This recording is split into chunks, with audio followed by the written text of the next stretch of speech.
Om, Om Namo Bhagavate Vasudevaya. Om Namo Bhagavate Vasudevaya. Om Namo Bhagavate Vasudevaya. Canto 1, capítulo 5.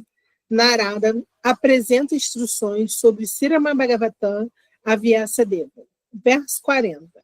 Então, por favor, descreve as atividades do Senhor Todo-Poderoso que aprendestes por seu vasto conhecimento dos Vedas, pois isso satisfará os anseios de grandes homens eruditos e, ao mesmo tempo, mitigará as míseras da massa de pessoas comuns que estão sempre padecendo de dores materiais. Na verdade, não há outro modo de escapar de tais misérias. Verso 40. Então, por favor, descreve as atividades do Senhor Todo-Poderoso que aprendestes por teu vasto conhecimento dos Vedas, pois isso satisfará os anseios de grandes homens eruditos. Ao mesmo tempo, mitigará as misérias da massa de pessoas comuns que estão sempre padecendo de dores materiais. Na verdade, não há outro modo de escapar de tais misérias. Gratidão. Om Namo Bhagavate Vasudevaya. Om Namo Bhagavate Vasudevaya. Om Namo Bhagavate Vasudevaya. Om Agyanatimirandasya Nimanjana Shalakaya. Tachiramritanyana Tajmaheshwari Gurave Namaha. Hare Krishna. Olha, esse verso me fez lembrar.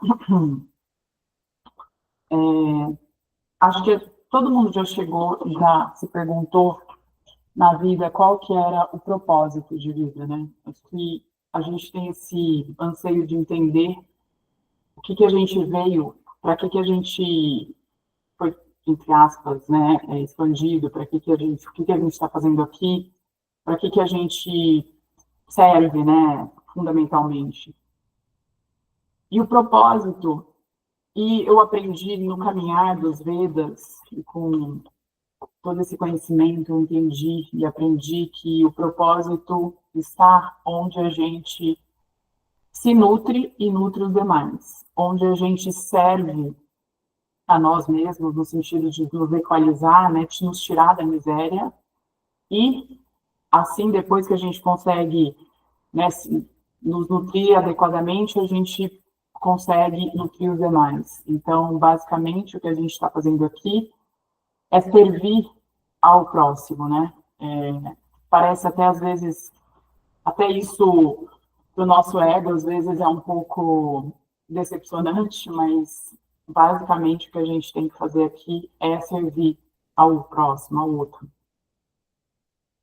E a gente tem 3 montanhas para subir nesse cenário. A gente tem a montanha material, então a gente tem que basicamente se equalizar no sentido material, né? Porque se a gente não tiver uma certa segurança, se a gente não tiver alimentado, né, bem instalado, a gente não consegue nem ter uma segurança na nossa mente. A gente tem que subir a montanha mental, que no sentido de que a gente tem que ter paz mental, né? A gente não pode ter ansiedade, depressão, porque senão a gente não consegue nos ajudar nem ajudar o próximo. E a gente tem que ter, depois dessas 2 montanhas, subir essas 2 montanhas, a gente ainda tem uma terceira montanha, que é a montanha fundamental, que é a montanha da alma. E aí nessa montanha a gente vai equalizar as nossas questões fundamentais existenciais, né? Então a gente vai entender o que a gente, né, o que a gente está existencialmente fazendo aqui e equalizar o próximo nessa questão. Então, esses 3 patamares, né, que a gente chama de Kanista, Madhyama e Uttama, são patamares fundamentais para a gente equalizar e sair do ciclo de samsara. Só que a gente tem um ponto aí, um obstáculo ao adquirir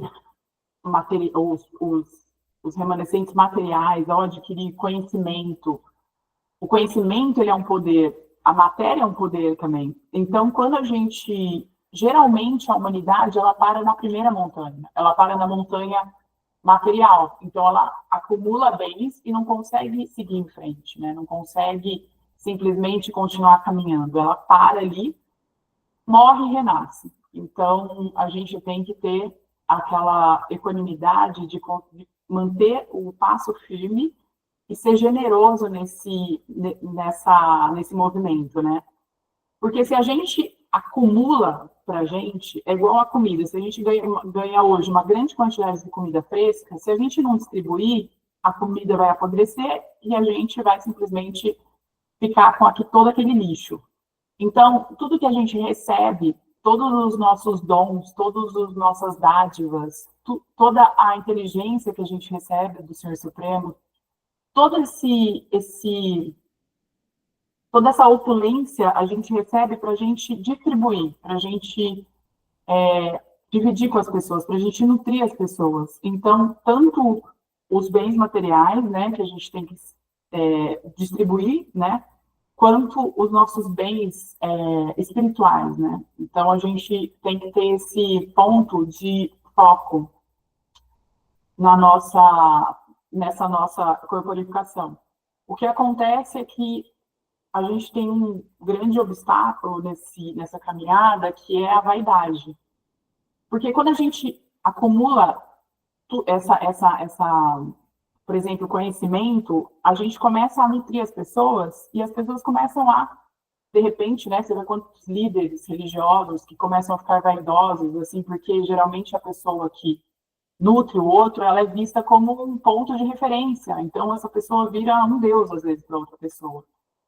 E lidar com isso, para a cabeça do ser humano, às vezes é muito difícil. Então, a gente vê pessoas caindo, né, pelo orgulho, pelo ego. Então, a gente tem que sempre entender que tem esse obstáculo da vaidade, do ego no meio do caminho.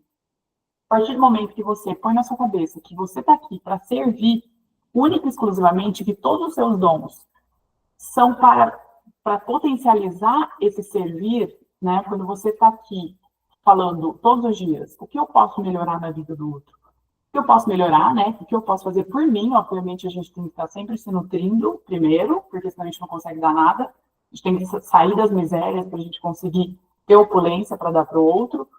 Mas a gente tem que ter esse foco no que eu posso ser útil para o outro, né? Porque esse movimento de generosidade, esse movimento de amorosidade, vai te levar para um patamar onde você vai aí ter um outro propósito, que é o propósito da alma, que é se conectar com o Senhor Supremo.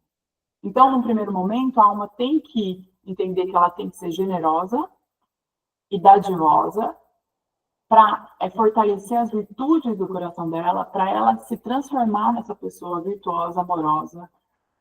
E aí, sim, com essa régua, ela vai conseguir enxergar, com essa lente, ela vai conseguir enxergar quem é o Senhor Supremo. Se a gente fizer esse movimento antes de chegar nesse ponto de generosidade, a gente não vai entender quem é Deus. A gente vai fazer o quê?